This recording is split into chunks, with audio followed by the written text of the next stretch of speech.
Hi friends, आज का जो हमारा वीडियो का टॉपिक है वो बहुत ही ज़्यादा इम्पोर्टेंट है उन सभी लोगों के लिए जिन्होंने अभी तक मार्शल आर्ट स्टार्ट नहीं किया है और वो करना चाहते हैं, बट इस चीज़ से वो कंफ्यूज है कि हम क्या सीखें।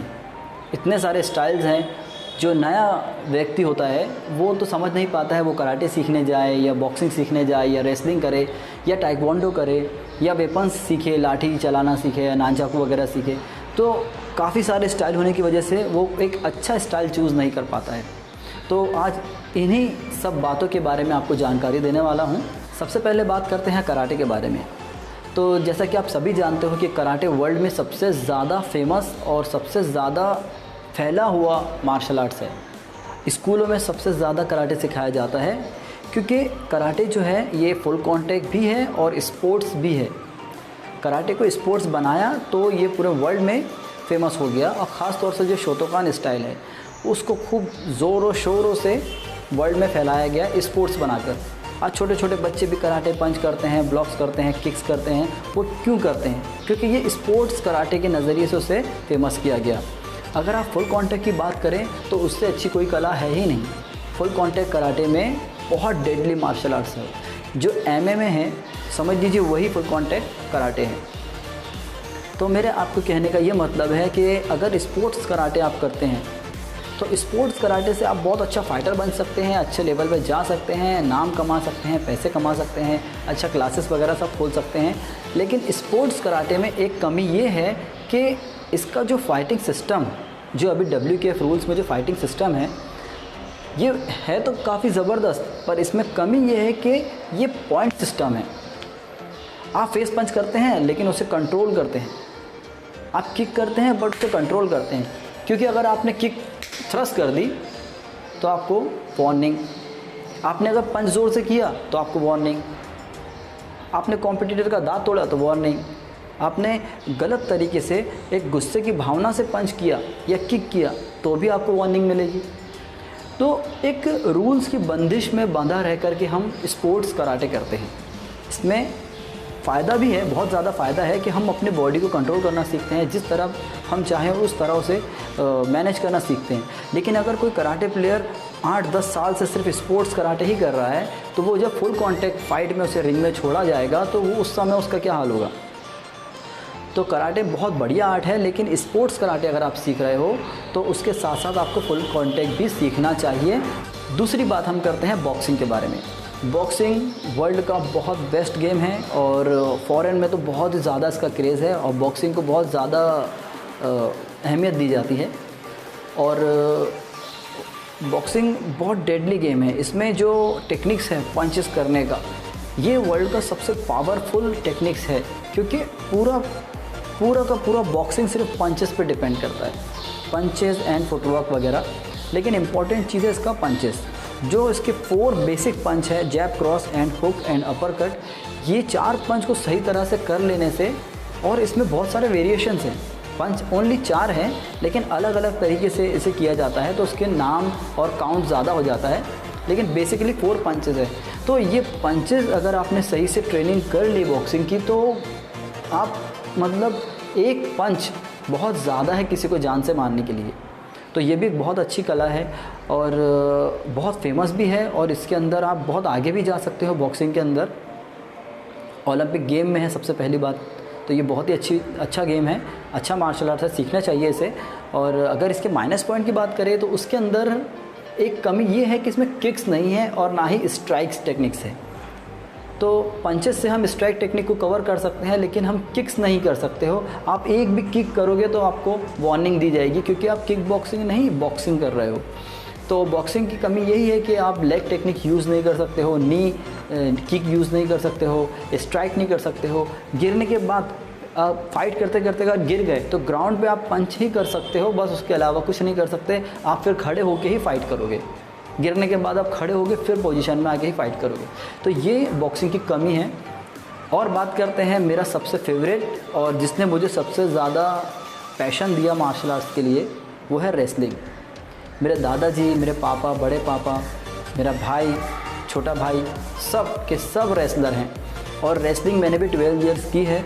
तो रेसलिंग तो बहुत बढ़िया है क्योंकि मैंने सबसे ज़्यादा वक्त इसमें दिया है और कंटिन्यू दिया है। और बहुत छोटी एज से दिया है। सभी मार्शल आर्ट्स के कंपैरिजन में अगर देखा जाए तो सबसे ज़्यादा आपको अगर वर्कआउट करना है तो वह है रेसलिंग, क्योंकि रेसलिंग में पावर और डाइट ये दो चीज़ पर बहुत ज़्यादा ध्यान दिया जाता है। आप अदरवाइज़ दूसरे क्लासेस अगर आप करेंगे, karate, boxing, kick boxing, diet तो इसमें भी आपको अच्छी चाहिए, बट रेसलिंग के कंपैरिजन में वो डाइट ज़ीरो है। रेसलिंग में आपको 2-3 लीटर दूध चाहिए, घी चाहिए, बादाम चाहिए, ड्राई फ्रूट्स चाहिए। अगर वेजिटेरियन है तो ठीक है, नहीं है तो नॉनवेज चाहिए। अब बात करते हैं रेसलिंग के माइनस पॉइंट के बारे में, क्योंकि अगर कोई भी कला में कुछ कमी ना हो तो दूसरी कला डेवलप होगी ही क्यों? कहीं ना कुछ तो माइनस पॉइंट है।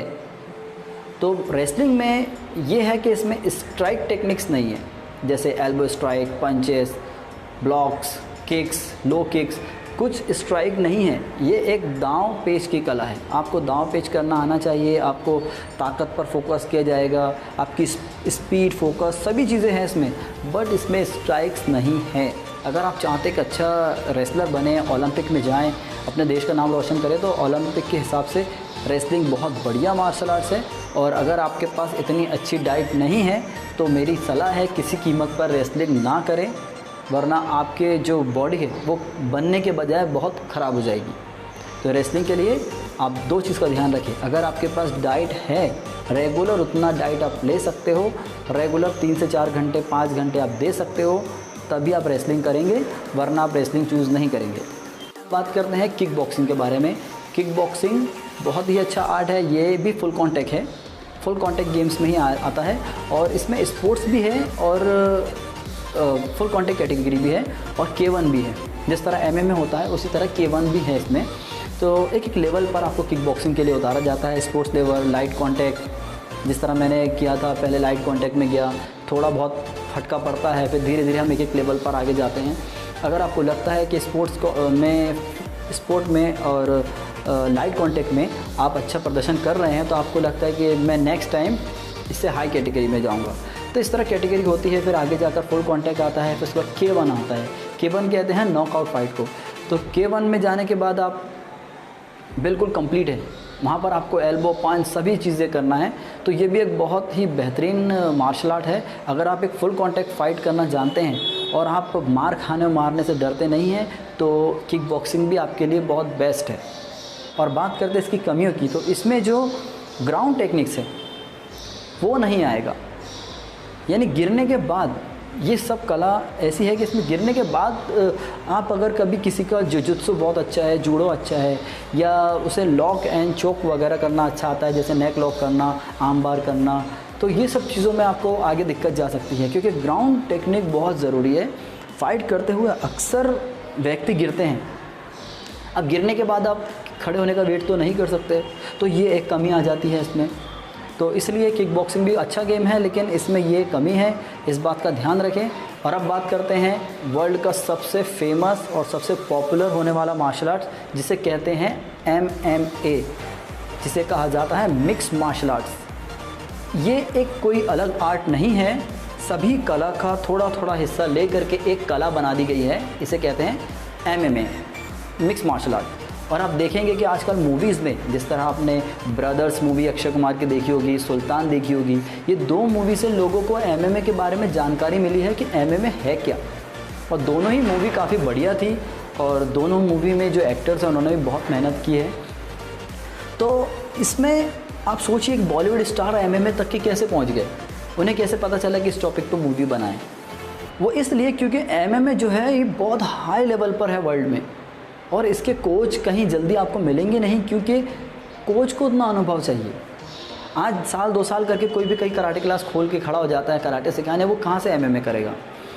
इसमें जो आपका कोच है उसका एक्सपीरियंस देखा जाता है, उसने कितने साल इसमें लगाया है, कितने साल उसने बॉक्सिंग सीखा है, कितने साल किक बॉक्सिंग सीखा है, कितने साल रेसलिंग सीखा है, तभी तो जा कर के वो MMA करेगा। उसको अनुभव नहीं रहेगा, वो आपको MMA में कैसे भेजेगा। और वो उल्टा सीधा YouTube पे देखकर अगर आपको सिखा देगा, तो रिंग में जाने के बाद आपका सर नहीं फाइट करता है, फाइट आपको करना होता है। इसलिए MMA के लिए सबसे इम्पॉर्टेंट है एक बहुत ही प्रोफेशनल और टेक्निकल कोच। जब तक आपको एक अच्छा कोच नहीं मिलेगा आप MMA नहीं सीख सकते और नहीं कर सकते, और इसे करना भी नहीं है। सबसे पहले आपको एक अच्छा कोच ढूंढना है जिन्हें MMA का काफ़ी ज़्यादा नॉलेज है, और जो MMA किया है जिन्होंने या वो कर रहे हैं वही आपको ट्रेन कर सकते हैं। MMA कर सकते हैं, ये बहुत अच्छा मार्शल आर्ट है और इसमें पैसा, नाम, सब कुछ है। आपको हर फाइट के लिए पैसा मिलता है, लेकिन आपको एक लेवल पर जाना होता है। जब आप एक लेवल पर जाओगे, जब लोग आपको पसंद करेंगे, जब लोग आपके लिए टिकट देखने आएंगे MMA फाइट्स, तो उस लेवल पर जाने के लिए आपको बहुत मेहनत करनी होगी। 10-15 साल आपको देना होगा, तब जाकर एक अच्छा फाइटर आप बन पाओगे। तो इसमें मेरे हिसाब से एक भी माइनस पॉइंट नहीं है। अब बात करते हैं आज के लास्ट टॉपिक के बारे में, वो है वेपन्स मार्शल आर्ट। तो इस बात का ध्यान रखें कि वेपन्स मार्शल आर्ट अगर आप सीखना चाहते हो उसे सीखिए, लेकिन याद रखिए आप वेपन्स रोड पर लेकर नहीं जा सकते, पार्टी में लेकर नहीं जा सकते, शादी में लेकर नहीं जा सकते, ट्रेन में लेकर नहीं जा सकते, फ्लाइट में नहीं ले जा सकते हो। तो ये भी बहुत बड़ी कमी है वेपन्स मार्शल आर्ट की। सबसे मेन वेपन जो हमारे पास है वो है हमारे हाथ और पैर। ये वर्ल्ड के सबसे बेस्ट वेपन्स हैं, और इसके बारे में मैं वीडियोस बनाऊंगा आगे कि हमारे बॉडी में कितने पार्ट है और हमें किस तरह इसे यूज़ करना आना चाहिए।